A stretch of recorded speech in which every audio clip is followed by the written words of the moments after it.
I'm going to tell you about a mistake I made as a manager. So I thought it would be a good idea to open up every single decision for the team. So how did it go? Let's take a look at some quotes. He's so generous. He's so open-minded. He's one of the good ones. These are direct quotes from my own imagination. So what did the team think of being involved in every single decision? The decisions are just extra work. Not everything needs to be a whole discussion. Sometimes we just want to move on. If someone on the team hadn't told me about this, I might have gone on thinking my approach was a good idea. So how did I get into this mess?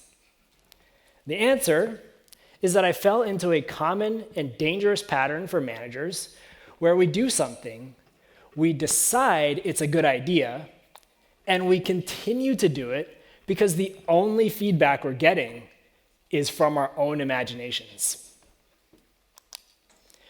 This pattern can lead us to make bad decisions, block our teams, and miss crucial trade-offs without realizing we're doing any of this. I'll share what we can do about this, but first, a tiny bit about me.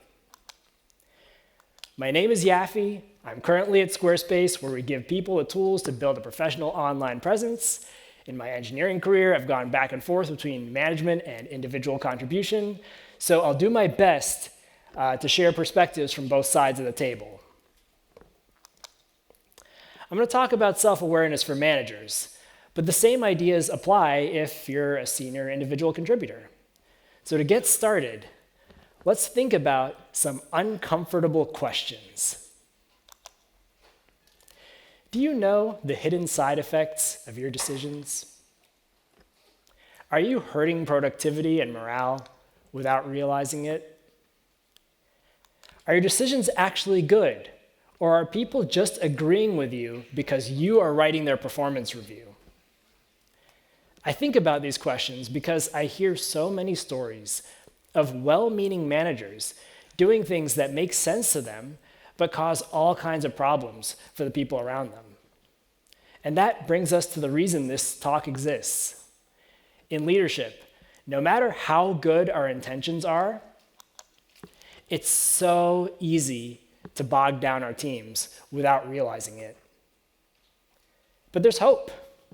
We can fight back against this problem with a healthy dose of self-awareness. So today, we are going on a journey. On our journey, we'll visit exciting destinations such as the fog of bad incentives, where people's incentives to agree with us can cloud our judgment and make us lose our way. Next, we have the treacherous sea of iceberg requests, where we make requests that seem harmless on the surface, but can sink our team's productivity like an ill-fated ship. Finally, we'll visit the beautiful but deadly palace of theory, where we can sit comfortably in our decisions that sound good in theory, unaware that the side effects are harming the towns around us. And when we're done, we'll walk away with shining treasures, namely the tools to gain self-awareness and stop bogging down our teams without realizing it. All right, it is time to traverse the fog of bad incentives. Now that we're here, let's get one thing out of the way. In a leadership role, your opinions affect other people's careers. No matter how nice you are, there's a built-in incentive to agree with you. For a moment, I'd like you to pause and think about a question. Who has incentives to agree with you? Maybe it's your direct reports, or maybe it's a partner team whose projects depend on your cooperation. Maybe you're a senior individual contributor and a good word from you can help someone's career. Maybe someone is just non-confrontational and they might cooperate with things they don't agree with just to avoid an argument. There are many ways someone can be incentivized to agree with you, and they're all dangerous because it can be hard to tell if your decisions are actually good or if people are just agreeing with you because they feel like they have to. On that note, it's time for a cautionary tale. Once upon a time, an engineer friend told me they were working on a project that they saw as a waste of time. They weren't convinced of the business value, it was taking away from other priorities, and it was burning the engineer out. So I said, well, why are you doing it? And then they told me their promotion depended on it. Yikes. So that engineer actually did end up getting the promotion, but the engineer's manager never found out what the engineer thought of the project. Now, whether or not the project was a good use of time, what actually matters for our story is that the engineer didn't see it as a good use of time. So that means one of two things must be true. Either the project really was a waste of time, or the engineer and the manager just weren't aligned on the value of the work. Either way, whichever point is true, that's really valuable information that that manager may never know. In this story, the incentive to agree blocked crucial info from getting to the manager, and who knows, this sort of thing may be happening to you too. Maybe even more often than you think. But, my fellow adventurers, there's good news. There's a way to cut through the fog of incentives, and that is, make it safe to disagree with you. Actively ask for counterpoints or trade-offs to your decisions, and then thank people who bring those up. For example, a VP I know is very good about saying, hey, if this idea is completely silly, let me know, I won't be offended. And several successful product features have come out just because of that VP's openness to suggestions and disagreements. So when you open yourself up to those kinds of disagreements or suggestions, you benefit from everyone's expertise and not just your own. It's like a superpower where you have access to everyone's brain. But what if people are still uncomfortable disagreeing? Try reframing it as helping, instead of asking something confrontational like, do you disagree with me? You can try questions like, what advice do you think would help here? Or is there a trade-off that would be useful to know? That way, people can feel more comfortable giving you the information you need. So is that it? Did we win? Did we cut through the fog of incentives? Not yet. There's one big sticking point. If you're evaluating people's performance, that dynamic doesn't just disappear. So what do we do? Do we give up? No.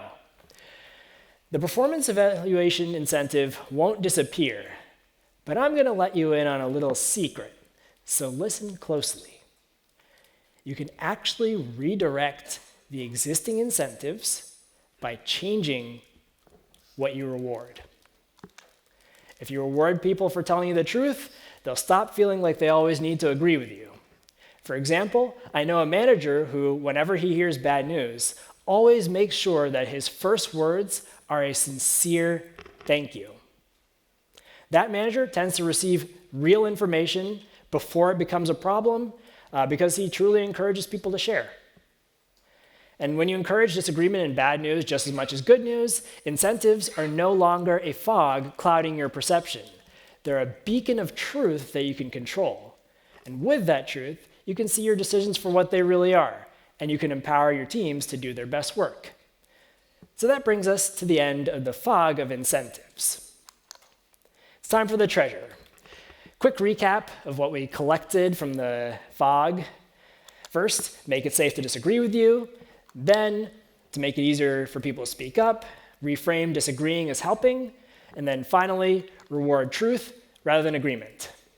Now, we can move forward. Welcome to the treacherous sea of iceberg requests. First question, my fellow adventurers, what in the world is an iceberg request? An iceberg request is when you ask for something that seems reasonable on the surface, but has huge costs you may not be aware of. As a well-meaning leader, this is a really easy mistake to make. Sometimes iceberg requests show up in everyday situations, like the so-called one quick question that is actually a whole research project. Other times, an iceberg request can blow a larger project off course. So a great example comes from this greenfield project I worked on many years ago, where leadership mandated that the product be demo ready at all times. So on the surface, it seemed like a kind of reasonable and lightweight way to see progress while making cross-department conversations easier. But under the surface, it was a mess. There are tons of maintenance costs from having to spend time every day getting it demo ready again, unproductive conversations about intermediate states like, oh, why aren't the wheels ready yet? Because we're still building the wheels. So just conversations like that. Changes became very challenging because it was like trying to build the plane while the plane was in flight. And the project ended up taking years and it failed. And while this story wasn't the only reason, it was definitely a contributing factor. And as far as I know, the leaders who made the mandate to keep this project demo ready at all times never found out about the turmoil this request caused. So how can we avoid making iceberg requests? First, whenever you make a request, make the priority level clear. You can say things like, this is not urgent, or if it'll take more than 5 minutes to look into this, let me know, and you can put it off until Monday, or something like that. That way, you avoid making people sacrifice important work for less important work. Alternatively, you can say something like, this is urgent, so it's okay to put other priorities on hold, and I can help get the timelines adjusted, or something like that. Next tip, solicit feedback from the people who are actually affected by the request, and then actually follow through. For example, in the story about the failed project, asking the engineering teams about their bottlenecks and challenges could have revealed the pain of having to make the project demo ready every day. That conversation could have suggested an alternative approach, such as replacing constant demo readiness with clearly defined checkpoints. And when you get this kind of feedback, I cannot overstate how important it is to follow through, because that is what makes the difference between people actually continuing to tell you stuff versus them just saying, well, this isn't worth it, and just giving up, because it shows that you're taking it seriously. So by talking to people who are affected by your requests and giving genuine consideration to their feedback, you gain a much better idea of what you're actually asking people to do. And this will help you avoid making those kinds of iceberg requests that look fine on the surface, but are actually sinking the team's productivity. And with these insights in hand, we can put the dreaded sea of iceberg requests behind us. So now we arrive at the beautiful and deadly palace of theory. In leadership, we often make decisions whose consequences don't affect us directly. It's like being in a palace where we can stay comfortable in our decisions that sound good in theory while we're disconnected from the reality outside the palace walls. To see what that looks like, let's take a trip into our memories. Think about a time when one of your past managers made a decision or a policy that created frustrating problems for you, your department, or your company. Maybe they implemented a policy that sounded good on paper, but created extra work for no real benefit. Maybe a reorg plunged a department into chaos, and then that information never found its way to the relevant leaders. Or maybe you found yourself working on something counterproductive because someone higher up wanted it, and there was no clear way to surface the problems you saw. So really picture the situation and think about it. How did it make you feel? Now listen closely. If you're a manager or a leader of any kind, there's a chance that other people have had similar thoughts about you. That's a scary thought. You could be doing things right now that are causing problems for the people around you and just have no idea at all. How would you know? What can you do? We'll get to that.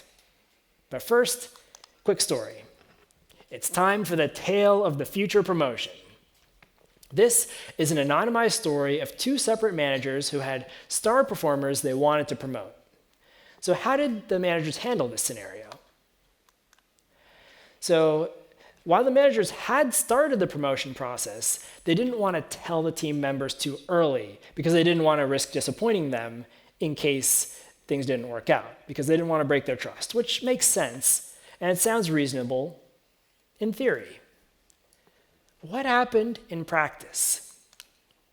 In practice, both star performers quit the companies they were at. They were performing above their level for years, but as far as they knew, there was no reward in sight. What's fascinating about this is that when they told me their stories, they sounded almost the same.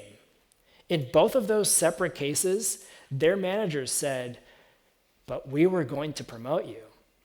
And you know what the team members said? "If you had just given me any indication that you were trying to start the process, I would have stayed." And these were high performers who went on to have stellar careers at top companies, and they could have been retained with just a few words. That's an example of how an approach that sounds reasonable in theory can have disastrous consequences in practice. So what could have been done differently here? The problem in this story could have been prevented by asking the team members how they wanted to hear about career-related information. Asking would have revealed that transparency was the way to go in this case. Saying something about the status of the promotion and being upfront about the uncertainty and dependencies would have been much better than staying quiet until the last possible minute. And more generally, you can protect against making decisions that are good in theory and harmful in practice by asking for feedback from the people who are directly affected instead of assuming things went over well.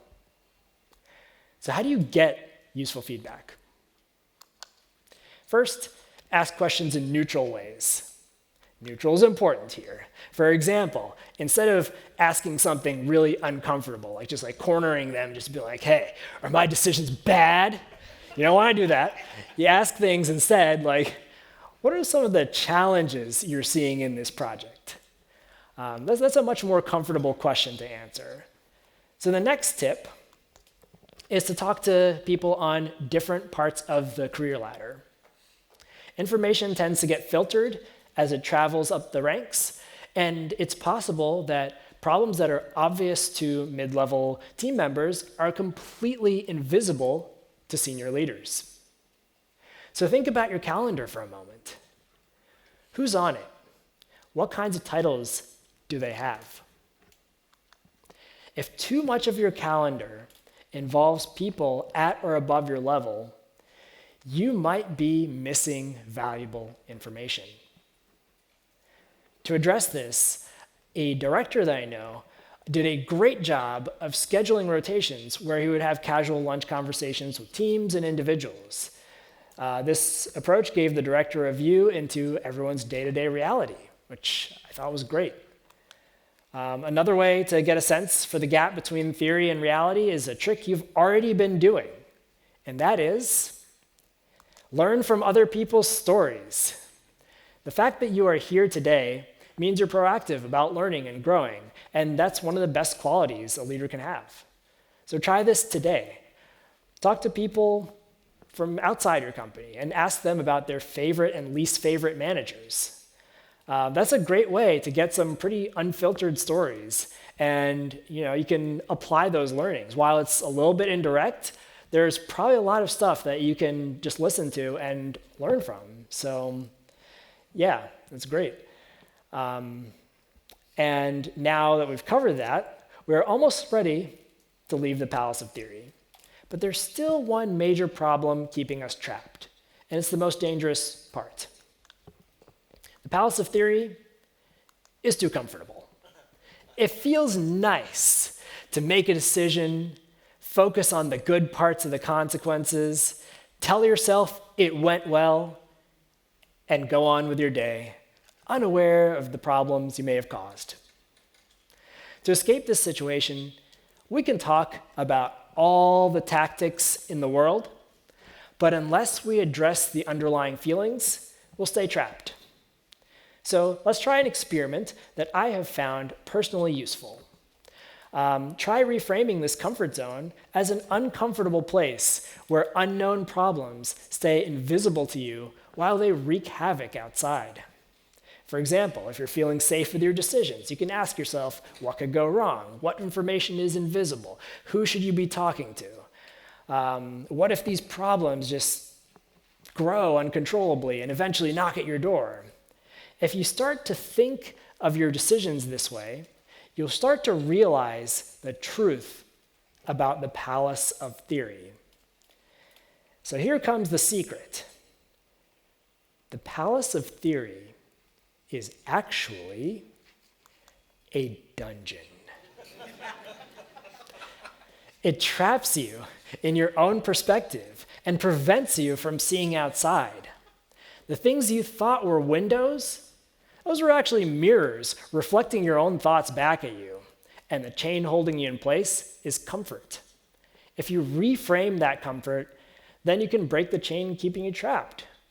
Now, staying in your own perspective no longer feels comfortable, and external feedback becomes reassurance rather than pain.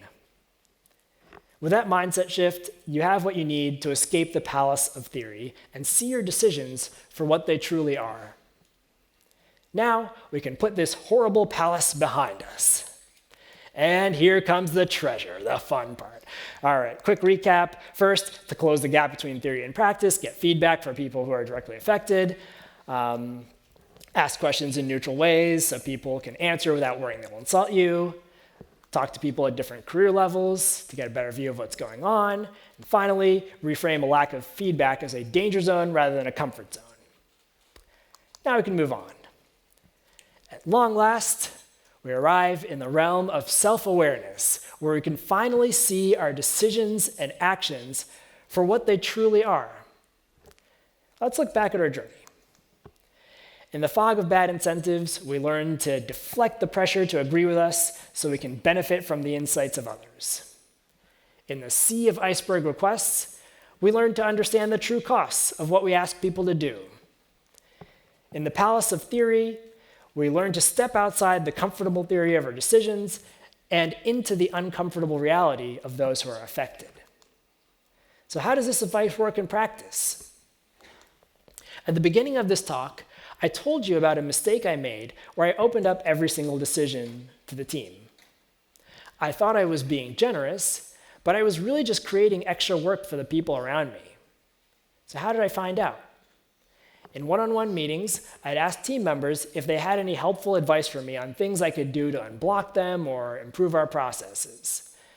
When they gave me feedback, I would thank them and I'd do my best to follow through. As a result, the team told me it felt safe and worthwhile to give me input. So I started to gain more information. And eventually, they told me they just didn't want to be involved in every single decision. And that was how I learned about my mistake. So what's interesting about this example, while it's not the most dramatic thing in the world, is that it actually touches on all three areas that we covered today. So deflecting incentives to agree, discovering the gap between theory and practice, and learning the hidden costs of what I'm asking people to do. Great, so what's next? Here are some things you can do starting today to improve your self-awareness. 1, try asking people about their favorite and least favorite managers. Get great unfiltered info that way. Try thanking someone for disagreeing with you or bringing you bad news about a project. And then, next time you make a request, make the priority level clear and ask about the costs of following the request. You may find out the request is a huge time sink that will push aside bigger priorities. All right, we've had a grand adventure, but now I want to tie it back to why I decided to give this talk in the first place. Throughout my career, I've seen and heard of so many situations where a manager makes a decision and everyone seems to know the problems with that decision, except the manager. So I myself have been on both sides of this, so I'm definitely not putting myself on any kind of pedestal here. And the scary part is that this can happen to anyone. No matter how kind or smart or well-meaning you are, it's very possible you're doing things right now without even realizing it that are harming productivity and morale. I wrote this talk because I wanted to give you the tools to escape that trap. I wanted everyone to see how incentives to agree with you can lead to bad decisions, how the requests you make can have hidden costs, how ideas that sound good in theory can have unfortunate consequences in practice. Now, this is not to say you should start overthinking everything. No one's perfect. No one's going to get it right 100% of the time. But if you make it safe to disagree with you and you follow through on feedback, you'll start to gain perspectives outside your own, because you gain the perspectives you invite. The more you do this, the more you'll start to feel like you can see through multiple people's eyes, and it feels like a superpower. That's what I want you to take away from today. I hope you'll use it well, and I hope you'll lead your teams to success. Thank you.